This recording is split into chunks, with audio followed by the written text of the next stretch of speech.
last merger went so unproblematically, Paramount are now apparently looking to buy Warner Brothers. Or Paramount Skydance, as they're now calling it. Or I guess if this happens, Warner Skydance Paramount Brothers. And man, I am worried. I saw what Nickelodeon did to the Smurfs. Just imagine what they do to the Looney Tunes. Like, that is just a weird thought. Spongebob, Bugs Bunny, and Scooby-Doo being under one roof. But honestly, this merger would be so seismic that Nickelodeon and Cartoon Network being under one roof seems to be only the tip of the iceberg. But it just gives an idea of the monopoly that this megazord of a corporation would have. I say would because, to be clear, this is not happening for certain just yet, but they're certainly making their interest known. I was already hoping that Disney-Fox merger was going to be about as bad as it got. But no! If anything, this just feels so much worse than that. At least with Disney and 20th Century Fox, they had two very different identities with the movies they put out. By getting Fox, Disney could diversify their stable with more mature content that they hadn't previously dabbled in to that degree, whilst also gunning departments like Blue Sky Studios that were doing similar stuff, but that's a whole different story. With Warner Brothers and Paramount,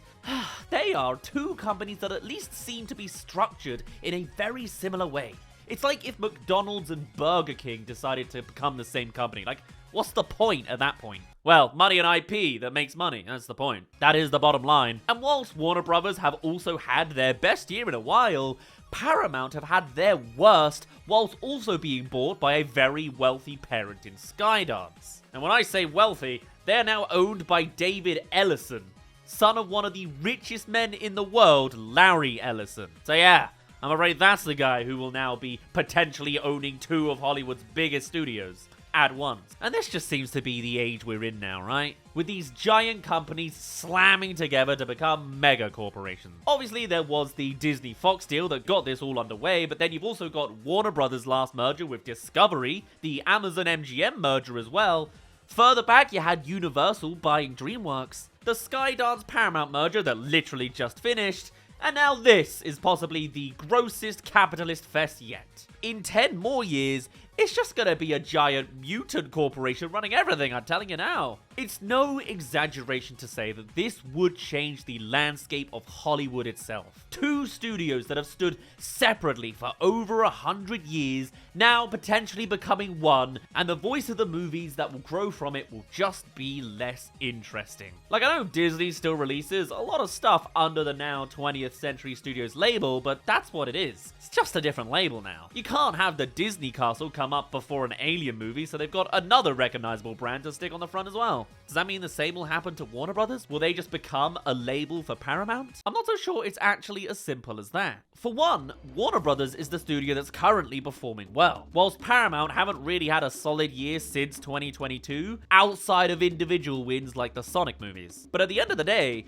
it's Paramount Skydance doing the buying, so I guess they can do whatever they want. I'm just wondering what political knee-bending they'll need to do this time. They didn't exactly have their finest hour a few months ago trying to get that first merger through, cancelling 60 Minutes and The Late Show for reasons completely unrelated to anything going on at the minute. Only for all that butt kissing to go out of the window with South Park, just after closing a big deal with them. I dare to even imagine how low they'd go for this one. I mean, at least they're in the right climate to not be accused of a monopoly. Morales are just not a thing right now, so they should be absolutely fine on that front. Meanwhile, with Warner Brothers, it just confirms what a lot of us have thought for a while, and that is that a lot of the finance-first decisions that David Zaslav has made have been with the intention of selling the company for a higher price than he bought it for with Discovery. And it feels like that's just been the plan all along. The cancelled movies for tax write-offs, all of it. All part of the bid. Hey there you can make it to the halfway mark of this video. Come subscribe if you haven't already.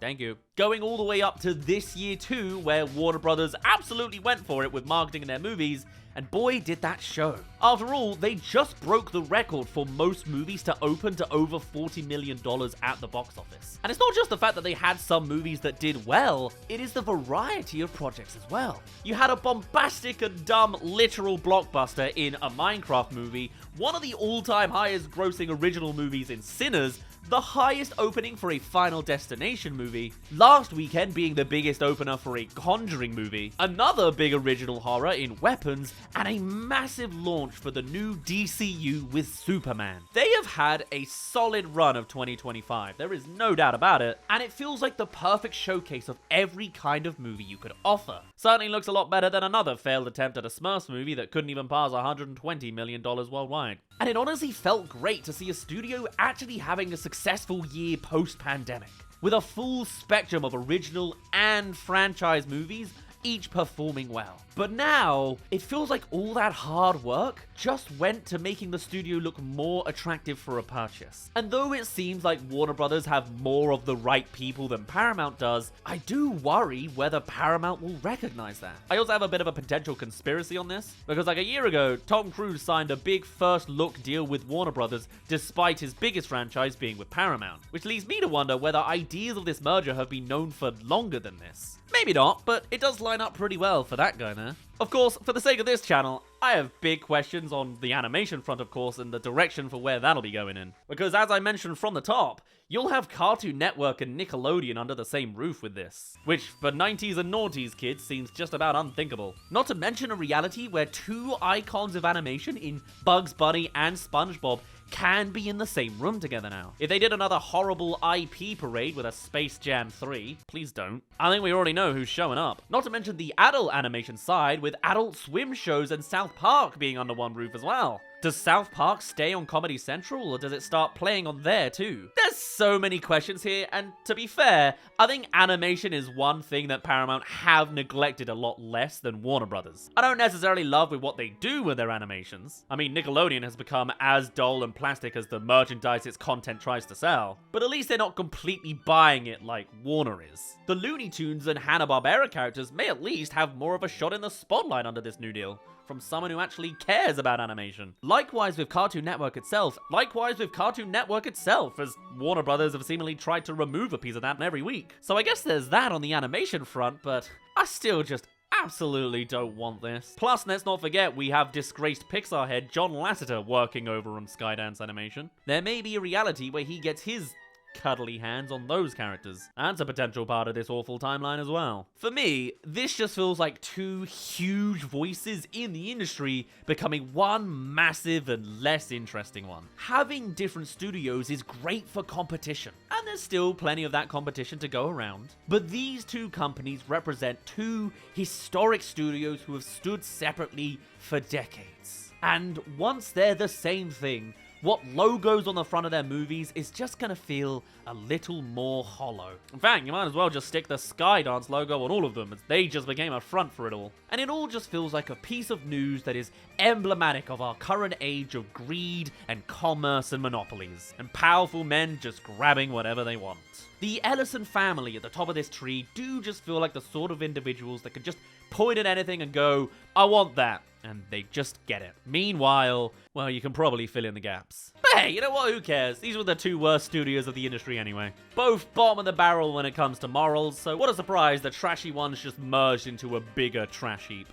Or hey, maybe it'll never happen at all. For now though, my name's been Daz. Thank you very much for reaching the end of this video. Do tell me your thoughts on this merger. Maybe there's good news in it. There is animation news at least. I'd love to hear all of your thoughts and more, and I shall see you all in a little bit. Cheerio!